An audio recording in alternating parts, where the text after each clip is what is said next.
You know that in some forms of fundamentalism, the theology takes the form of end-time thinking, in which nuclear holocaust is in a very dubious theological way bound up with biblical prophecy, especially from the book of Revelation, New Testament, though there are Old Testament passages in the book of Daniel as well.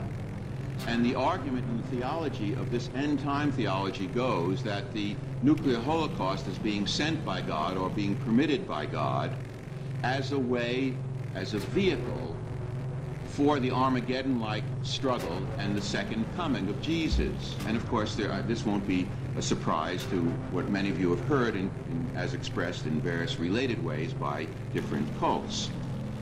But in our interviews with fundamentalists, we find that the rank and file of people whom we talk to can't fully accept that theology.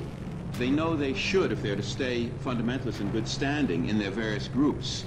But something closer to the truth of nuclear holocaust has made its way through, and they go through a very painful struggle between their ideological self and their humane self. The humane self being against nuclear holocaust and horrified by it, the ideological self seeing it as necessary. They then become stuck in their own death anxiety, because in any of this work there is an interaction of three very important elements. End time, which is originally a mystical notion of realization of the second coming or means of that realization. Nuclear annihilation, which is not just mass death, but a certain kind of total wiping out of humankind and other species. And third, individual death. And because these fundamentalists are unable to harmonize these elements and accept the theology, they're stuck with considerable death anxiety, which they bring to the whole process. To look at these questions, one needs a psychological approach that can allow them to be seen. And in my work from the very beginning, I realize now that everything I've done subsequently was very much influenced by this first study of Chinese thought reform, even though the subjects have been different and the work has taken different turns. But I've come to a model that moves away from the classical Freudian model or paradigm of instinct and defense, and then a second, I would say, see it as an in-between and very important paradigm of Erik Erikson, that of identity and the life cycle, from which I learned a very great deal, to still a third paradigm of death and the continuity of life, or the symbolization of life and death. And of course, it isn't that one of these paradigms is true and the others are false. That isn't the case at all. It's rather that a particular paradigm is especially important and relevant for a particular moment or era of history. And in our death-haunted century, we need the kind of paradigm that looks at the symbolization of life and death. And in this kind of paradigm, to look at the kinds of issues I've begun to talk about, one needs not only a proximate level, which we usually think of in psychological work, immediate emotions and reactions that people have, but one also needs an ultimate level, the symbolization of larger human connectedness, or what I call the symbolization of immortality. And what that means and I would see this as a scientific idea. In our everyday lives, not just when we feel ourselves to be close to death, but all the time as adults, we require a sense of belonging to groups, ideas, processes that are larger than ourselves. And we therefore achieve this symbolized sense of immortality in different modes, through family, the sense of being part of an endless family line, through some religious principle that we see as larger than ourselves and will survive us, through our works or a creative mode, which we know are out there and we sense will reverberate. And these can be very modest influences on other people, teachers, physicians, professionals, working people, through our attachment to what's called or symbolized in all cultures as eternal nature, which we sense will go on after our limited, finite lifespan, or a fifth mode that is rather different from the others but very important, the direct psychological experience of transcendence, the classical mode of the mystics. One of my arguments in this work is that with nuclear threat and the fear which is in all of us at some level of total annihilation of humankind, we have inner doubts about these modes being viable, and that contributes to our increasing hunger for transcendence, often expressed through drugs or through, indeed, some of the cults that we're concerned with. The way that I look at it, just in a simple sense, is to see our way of coming to symbolize the idea of death as starting before we know what that word means, early in childhood from the beginning of life, through experiences of separation, stasis, being held still or being unable to progress, so to speak, or the fear of disintegration. These are what I call death equivalents, and they're also very much at issue in cult behavior. One can raise questions not only about the immediate psychological behavior of young people and not so young people in cults, always of great importance, but also about larger moral and legal and historical questions which have to serve as the context for these psychological ones. One has to also recognize at all times the potential and actual appeals of cults for people. It's a combination of coercion and exhortation. The exhortation is an appeal, and it has to have some attraction for young people. Coercion of itself wouldn't succeed, or not for long, but it's the combination of the two, and that confuses many people who are unable to see the coercion for the exhortation, so to speak. I think one has to see both. What I'd like to do from here is to re-examine some of the general principles I tried to outline. I guess it's already a quarter of a century ago. It's terrifying when you think in those numbers. In a contemporary way, and to see where they stand now and how they operate or how they must be modified, and then look at some other historical issues that enter into these questions as well. In looking at cults before doing that, it's very important that we keep in mind the issue of totalism, as I've suggested, and also, indeed, the issue of civil liberties. I was talking to some people before dinner, and sometimes people have a hard time having a couple of ideas in mind simultaneously. It's very important that we remain concerned about civil liberties at all ends of the cult experience, and at the same time be concerned about totalism. One can, for instance, be enormously critical of totalism, and I confess that I have an allergy to totalism of any kind. I don't like it, but it doesn't mean it's necessarily always illegal, or that legal approaches are the only, or even in certain situations, the best approaches.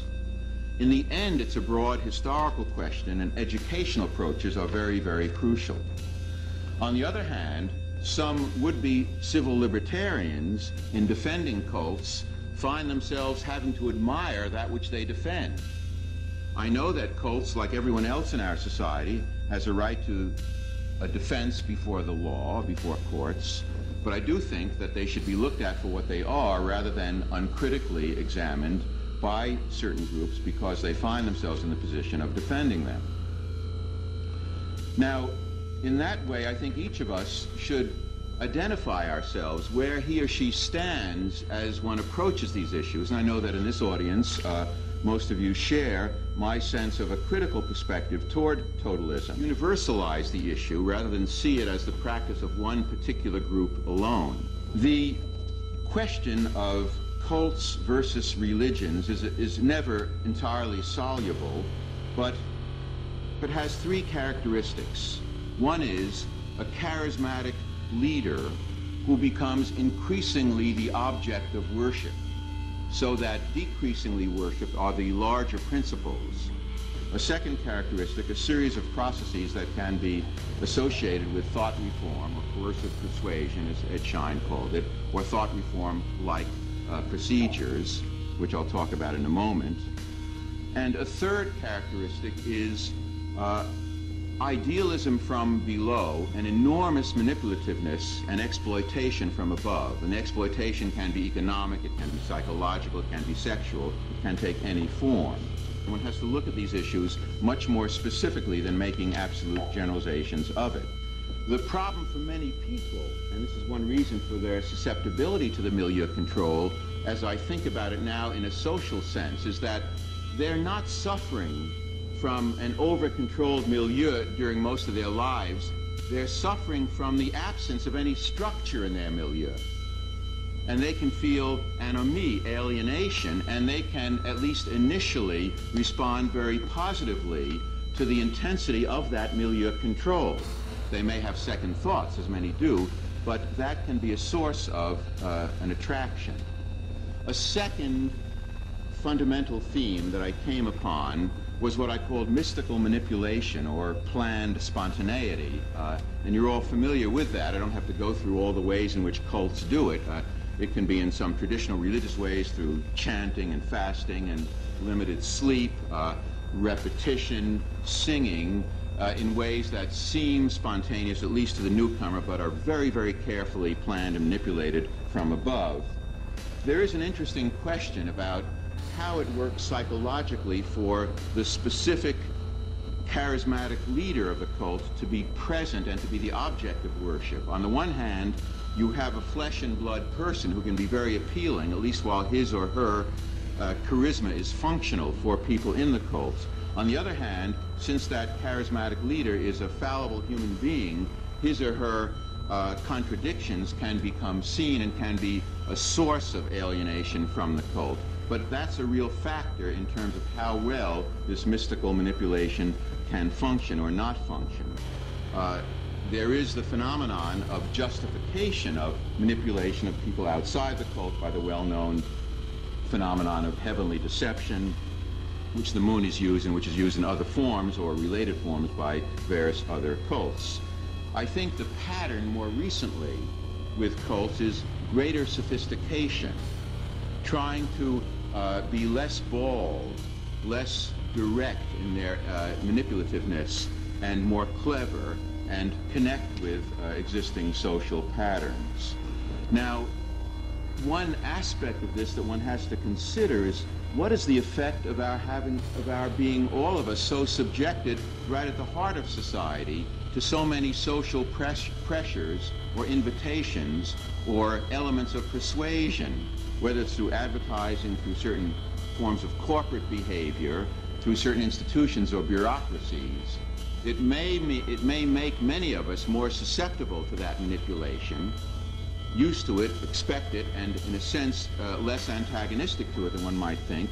On the other hand, it may turn people very cynical toward it and may give them a certain amount of coding or resistance. You want to look at the pure laboratory form, the very intense or extreme forms of behavior, to understand the more vague, everyday expressions that have some relationship to these extreme forms. Well, the demand for purity, when you look at it, is Sisyphean. You can never become pure enough. And those of you who have been through this understand what I'm saying. It is the manipulation of guilt and shame mechanisms, and nothing is more powerful. It's interesting that Freud was concerned that guilt would be the element that might do us in as a civilization, because he knew about its harmful effects and the extreme behavior that people are capable of under the influence of guilt, and that still is a very real concern. But there's the opposite concern, too, that in our society of high technology, and especially weapons technology, one can become part of highly dangerous constellations and feel virtually nothing in the way of guilt. There are three important ones I would lump together. What I call the sacred science, the loading of the language, and the principle of doctrine over person, the thought-terminating cliché. If you look at cult behavior, you're likely to find that even in religion, there is a claim to scientific truth of some kind. In the scientific age, you claim objective truth. Language is an extremely important part.